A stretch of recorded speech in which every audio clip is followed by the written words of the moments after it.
What's up, YouTube community? Today we're just going to do a project. I'm putting my old rashed up wheels back on my Ultima because they look better than the ones that are on there right now. But what we're also going to do is we're going to wrap the bars white.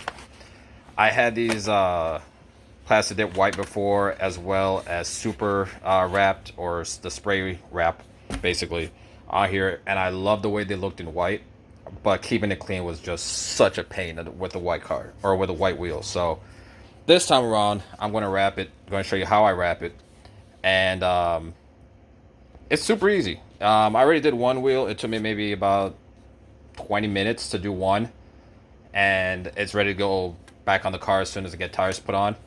But I should be getting my other two tires later today. So the next project after that is going to be cleaning up all this road rash.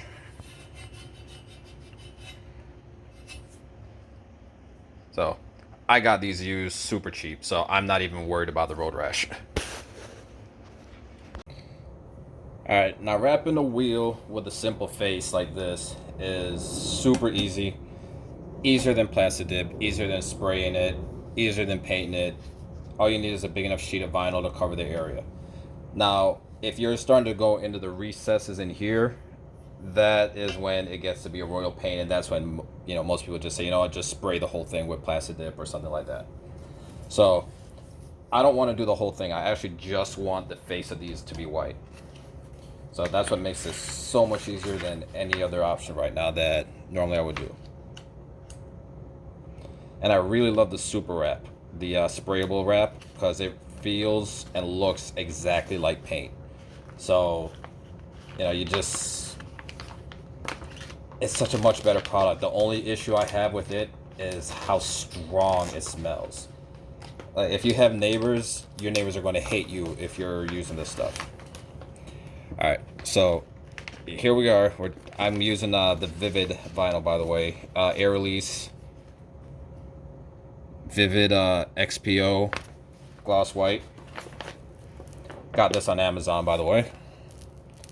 So you just basically start like this.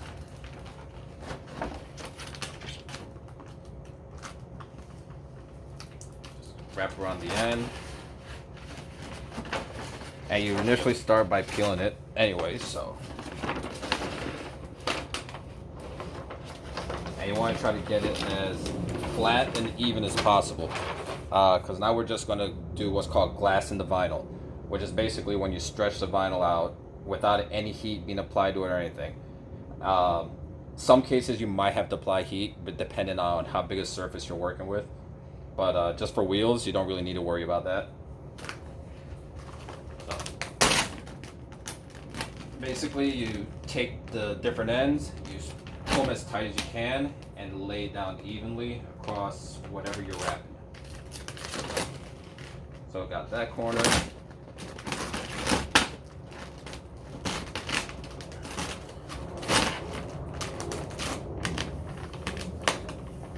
Put some pressure down to hold it in place.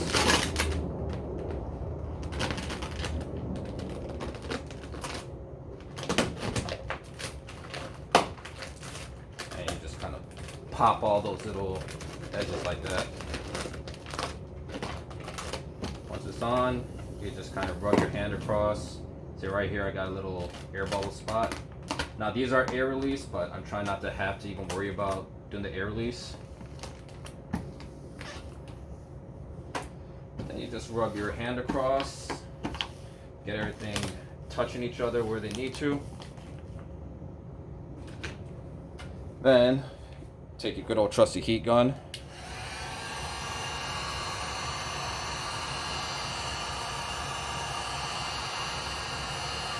Usually once you see the vinyl in the middle that's not really touching anything, it's starting to react. Pretty good sign that everything's at a good temperature for it to mold around whatever it is that you're wrapping. But right now I'm just making sure I release the adhesive on it so that it sticks to the bars of the wheels.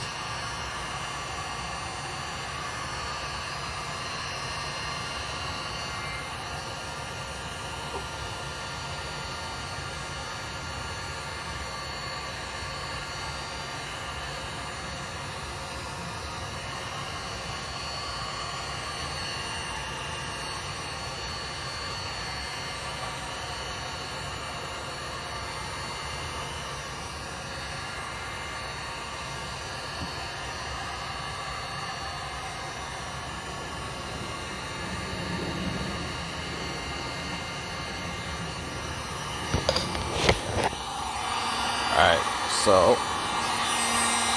see if I can get the light on here. As you can hopefully kind of see.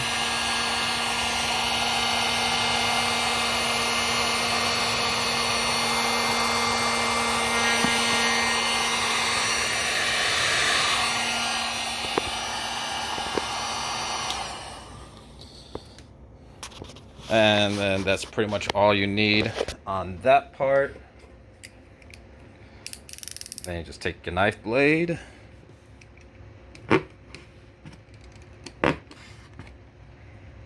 I like to put slices just in the middle here, in between each bar. Just for a little starting point when I go to start trimming the inside.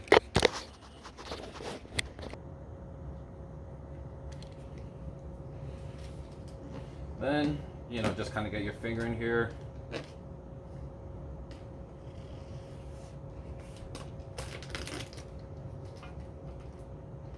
Alright, so to try to make it as even as possible, you can either start at the ends down here by the bottom piece of the bar, or at an angle, so where you could also reconnect your cut. So I'm going to start more at the end.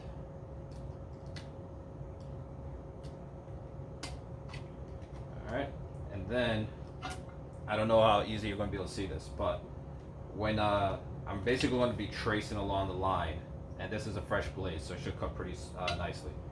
But you rest the back of the blade up against the surface that you're cutting against, just enough so that the blade part doesn't go into whatever object it is that you're trimmed against.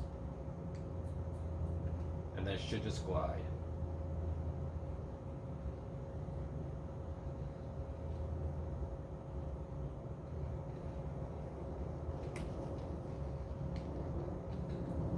Keep an eye on where your curves are.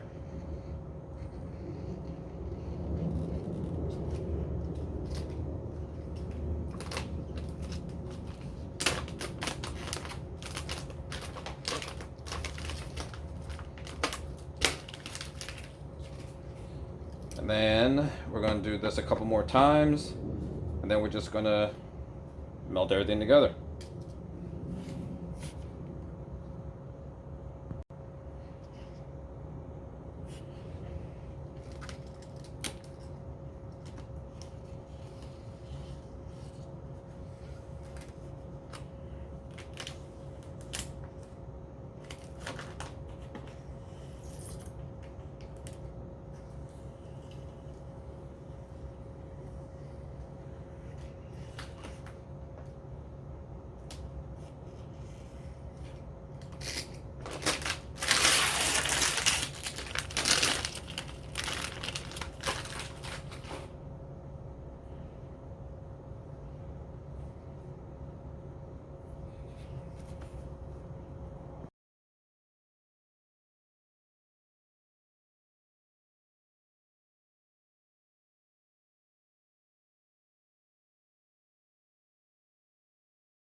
Alright, now we got the white face.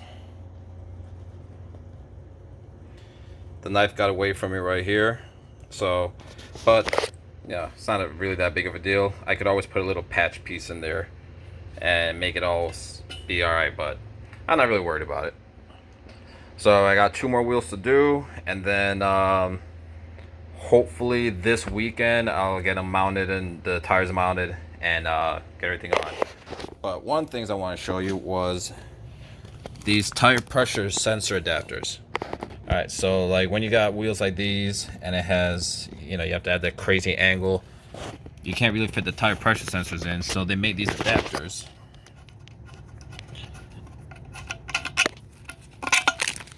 This is the other side of the adapter. So basically, you take your tpms, thread it through. Actually, you don't really thread it, you just kind of get it in there. put the cap back on.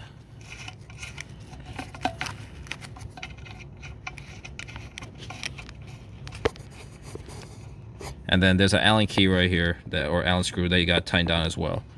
But once you got everything nice and tight, now it's going to be on there, and your sensors start reading again.